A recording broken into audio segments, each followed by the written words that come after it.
My wife and her family blew up at me because I refused to let them name our son after her late brother. He was a loser who ruined the lives of everyone around him. Trigger warning: child abandonment, verbal abuse, mentions of abuse and addiction, infidelity. My wife, 26F, and I, 28M, have been together for 10 years, and married for 4 of those. My wife is pregnant with our first child, a boy, and she is due in early July. Now onto the issue that has arisen. My wife wants to name our son after her brother, who passed away a little over a year ago. Her brother, whom we'll call T, was her only sibling, and they were very close growing up, as they were only 2 years apart. However, her brother was not the most pleasant person. He was a substance addict starting from age 14 to 15, he stole from everyone around him including myself and my wife, he was abusive to all of his partners and his child, and he served several years behind bars. T was also abusive to my wife and her parents. He had a stay-away order from our home because he broke in while we were away and stole our TV, my wife's jewelry box, and one of my GNS. T passed away last year in April from a substance overdose, and it deeply affected my wife. It was her first major loss she has suffered, and she still attends therapy to help cope. When we found out we were having a boy, she immediately wanted the name to be T's name. I heavily disagreed, and I have offered many replacements, other family names like her father or grandfather's, but she will not budge. She wants our son to have the exact same name as her brother, first and middle. She has even gone as far as to say that if we name him something else, she will have it changed, or only call him by T. My final straw was when my wife ordered a blanket with T's name sewn into it for our son. I blew up and told her I was not naming our child after a substance addict who took advantage of everyone around him. My wife blew up at me, she screamed at me to leave, threatened to call the police if I didn't, and called me a piece of crap for talking about her late brother like he was trash. I did leave. I told her I would attempt to speak to her again about this once we had both calmed down, and I apologized for speaking about T in a negative way. I'm getting calls nonstop from her family, calling me names for speaking about T and not wanting to honor him by naming our son after him. My family is on my side, her family is on her side, and my friends are split on the matter. So, am I a massive jerk for not wanting this name for our child? Update 1. Hello, internet humans. Not sure if any of you remember my first post a few months back, but I just logged on and saw I had a few messages, so I figured I would post an update. So, if you recall from my first post, my wife and I were expecting a baby boy in early July, and our conflict was occurring over my wife wanting to name our son after her late brother. We got into a huge fight, some names were called, and threats were made, which led me to this subreddit to ask for advice and opinions from internet strangers. Well, a week after the post, I sat down with my wife, and we had a very long and difficult conversation. She broke down and admitted she was struggling more than she let on with the loss of her brother, and she told me she felt uncomfortable talking to me about it due to my feelings towards him and how he lived his life. I was devastated, to say the least. I have never felt like such a horrible partner. I was selfish, I failed to see him as anything more than his mistakes, and I failed to support my wife through his passing. It was a long talk with lots of tears, and we both agreed to be more open in the future and less judgmental. We started attending therapy together less than 2 weeks after that, and we have been going ever since once a week. It was rough at first, but it has helped tremendously in dealing with the bumps in the road of marriage. As for our son, we came to an agreement on a name after lots of long discussions, a first name we both adored and her brother's middle name, just spelled differently. It was a good compromise for both of us, and it was my son's own name that no one before him had carried. We were both happy.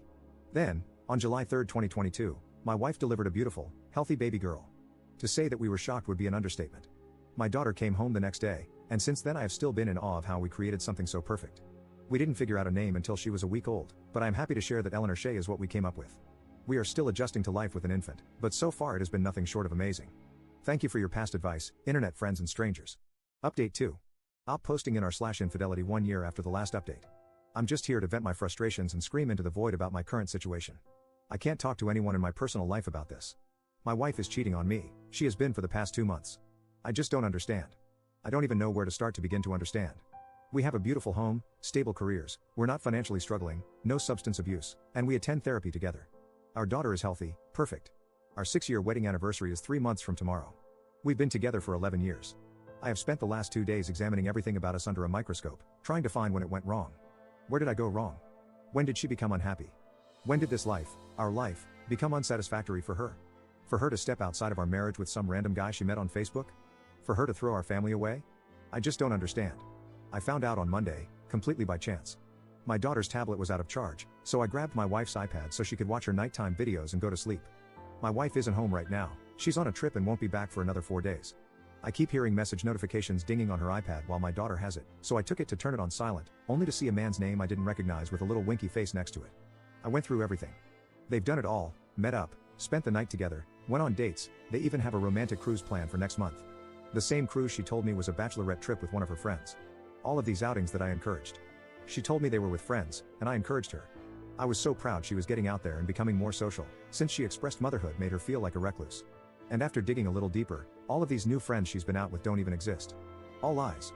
They are characters she's created to continue her relationship with this man. I feel like a complete and total idiot. I never second-guessed a lie she fed me. I gave her my 100% trust. We've been doing couples therapy for a year, we communicate, we go on dates, we give each other gifts, our bedroom life was great. I never, not even for a second, would have suspected this. I don't know how to confront her with this. I don't want this. I don't want to split up our home. But I know that this isn't something therapy can fix.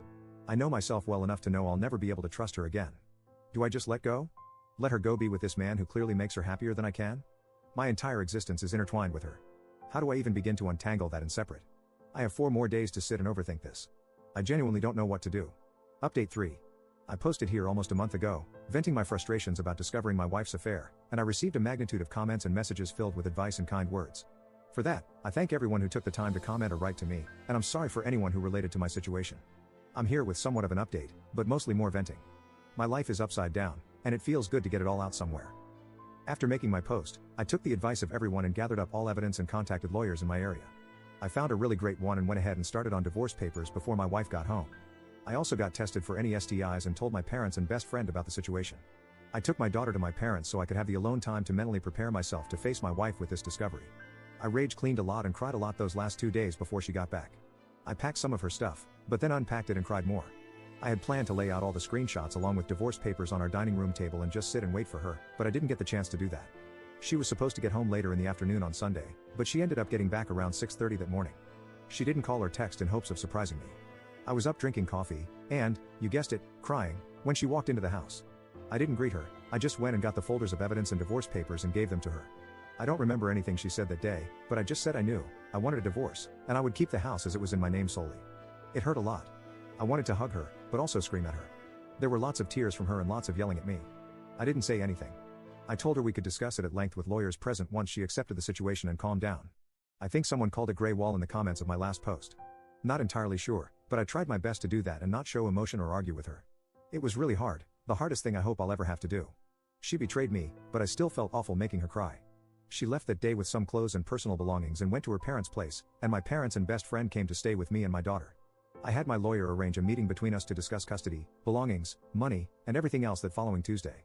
Well, Monday I got a call from my clinic to come in to review results of STI tests, and as it turns out, her parting gift to me is HSV too. I cannot describe in words how angry, sad, and shattered I am. I'm still accepting it, I don't think I have yet, but I'm working on it. I know it's common, very common, and it's not going to unalive me, but it doesn't make it blow any less. I joined a support group on Facebook, those people are great. Going into Tuesday with that knowledge was awful. I felt so much shame bringing that up in front of not only her but both of our lawyers.